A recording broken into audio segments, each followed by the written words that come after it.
because I did want to talk about some of these running back options potentially in the draft, man. I did start looking at some of these young cats, man.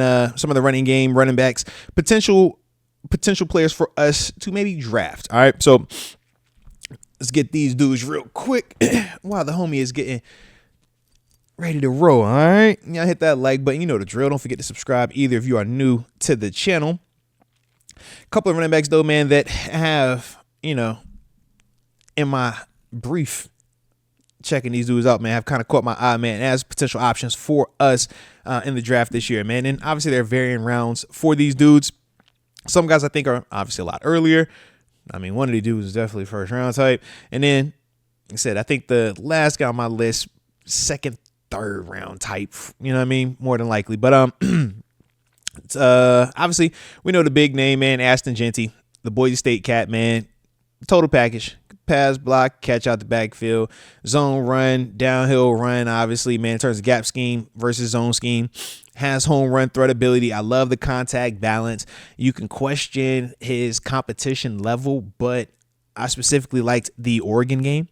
And why? Because you guys can see him versus bigger bodies, better athletes, more physical defenders, and his contact balance, seeing how he was hit at times but was always falling forward, moving the pile, making guys miss in short areas. Highly impressive. Y'all know this. That's why he is talked about the way he's talked about. He was a Heisman finalist. It'll be interesting to see where he goes. I look at him as a playmaker. I don't just put him in that running back category where we say you don't touch running backs in the first round. I don't think Ashton Jeanty's like that. So to me, man, when it's a playmaker, you draft the playmaker. Obviously, if he's available at any point in time, yeah, I would definitely say go draft that. But we don't think that's going to be there because it's Ashton Jeanty. But to me, I put him in playmaker category versus actual running back, all right? From there, Omarion Hampton. He's interesting to me, man. I obviously got a chance to see him a couple of times watching him on tape, and then he played JMU earlier in the season, man. JMU was able to win that game. But Omarion, man, that's a big body, smooth runner. That's the one thing I remember saying to myself. I was like, he's not the most shiftiest, but that's a big body that could just go. You feel me? And I think he has really nice speed for his size. It gave me some Najee vibes. I'm not even going to lie to you. I think he's faster than Najee, but he still didn't give me like the get it all the way home run. But I do like him. I thought that he was similar to Ohio State's Travion Henderson, honestly. I liked Omarion Hampton more, but to me, I thought that their styles were a little bit similar, man. Watching them in terms of the earlier portions of my evaluations of these dudes. Obviously, I'm going to go back and watch them a lot more as we continue on talking about them a lot more. But to me, man, Omarion Hampton and Travion Henderson, I was like, dude, am I watching the same guy just in different uniforms here, man? But I do like Omarion, though, man. Physical dude, man, big body. That was the one thing I remember with him. Obviously, you know my man out in Arizona State, Skattebo, self-proclaimed best running back in the nation. Shout out to him. Super physical, man. Looking for contact. Great contact balance. Tough as heck, man. A lot of people, looks like he makes a lot of people miss, not via elusiveness, more so makes them miss via running through them, power guy. And he can block, he's low-key, when you look at him, he's built almost like a fullback, but you watch him run, and he runs a lot better than that. You know what I mean? So I don't want to minimize his athleticism. But the one concern I had with him, I was like, I do question, is his style going to age well?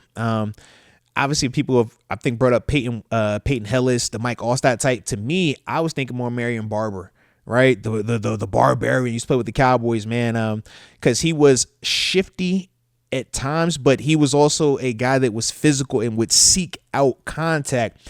And when he was on and healthy, man, I remember as a Cowboys fan growing up loving watching Marion Barber.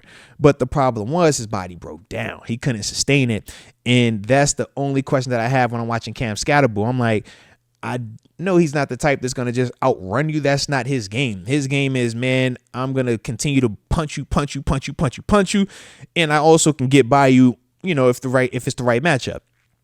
I just think that at this stage, though, man, that's going to be a tough ask for him to do that as a feature. I think if he's a part of a group, I think he could definitely do it that way and have a lot of success. But if you're asking him to be the main guy with that style, I just have concerns about the longevity of it.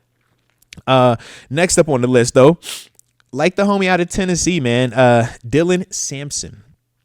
To me, Dylan Sampson, long speed, definitely there. I like his vision as well, man. It was weird, man. As I was watching him, I'm like, yo, who am I pairing you with? Who is the guy that I comp him to? Like, let's say, because I always looked at him and Caleb Johnson out of Iowa, and I'm like, I like how both of y'all play. Y'all both little sweet feet, you know what I mean? Like, got that short area, but you can go with it, man. But to me, man, Dylan Sampson, I like his size. I like the way he plays the game, man. I think that he's a guy that I'm going to watch. I want to watch more. I want to see him versus whoever their biggest, like, because I don't know if they had Georgia on the schedule. I got to go back and look. But I want to see like a game of him, because I do feel like his long speed is nice. You see that, and he's a smooth runner. That's the other part. You watch him, it's like, oh, TG text me in a bit. All right, but yeah, when I'm looking at Dylan Sampson, I'm like, man, the dude, in terms of when he hits it and goes, you're not catching this dude. Like, I do like that a lot about him. So that's why I said I want to go back and watch more of him in terms of just like a full on game to see every little thing, because he has that speed that, to me, separates him from an Omarion Hampton and separates him from a Travion Henderson. And that's the part, to me, that makes me feel like, okay, if I'm looking to replace Najee specifically, I want something that can give me more speed than Najee. That's kind of how I'm looking at him. Or I'm taking the approach of, if I'm bringing Najee and Jaylen Warren back, who is that third complementary piece that just fits, you know what I mean? Whether they are just crazy athletic, whether they're the fast, elusive guy, like whatever that is, like that's kind of my mindset when I'm looking at these running backs. So to me, with Dylan Sampson, I was like, man, I look at that as, yo, you're a guy that I want to potentially be the guy. Omarion Hampton, I'm like, yo, that's one of those guys that I think could be a guy. I just think that, to me, if I'm going to Omarion Hampton, I think that I'm just getting the younger version of what I currently have in Najee.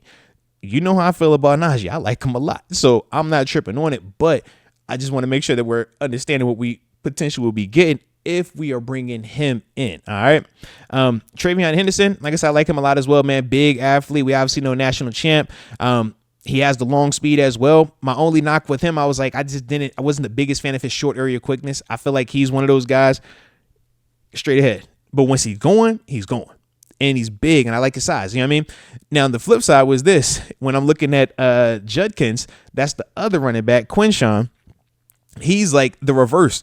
He has all the short area quickness, the receiving ability. I like that. But I low-key got questions about his long speed. I'm like, yo, I see why y'all was like the perfect little tandem. Because he can go here, but he don't have that.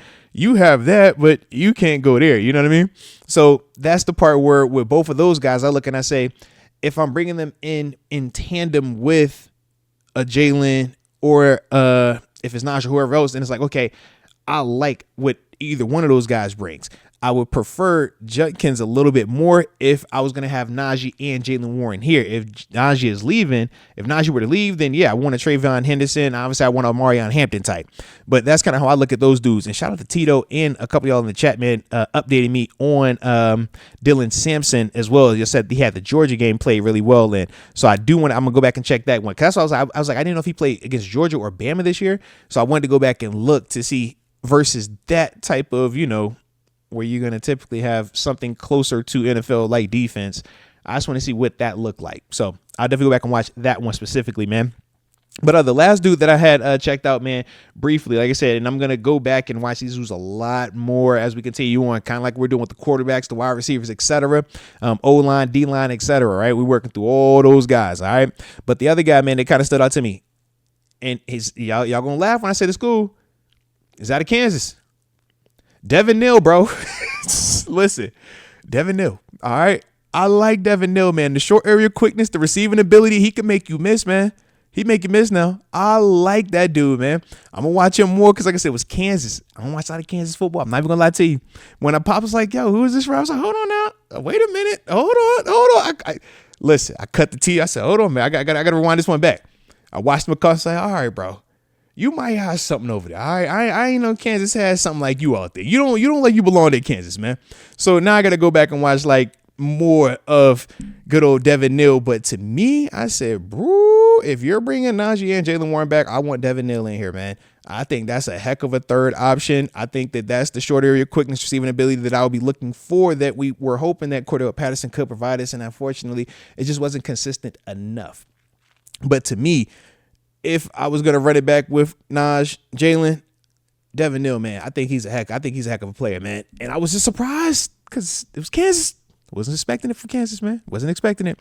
But those are the guys that I've checked out thus far. I'm still going to add more names to that list because, yeah, until we know what we're doing with Najee, all these running backs are highly valuable to us.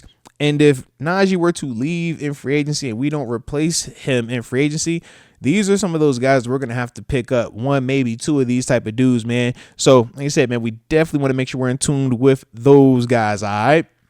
But let me get ready. Hit up the homie real quick, man. All right, and like I said, man, if y'all was digging the convo about these running backs, man, make sure you hit that like button one time for the culture and subscribe if you are new to the channel.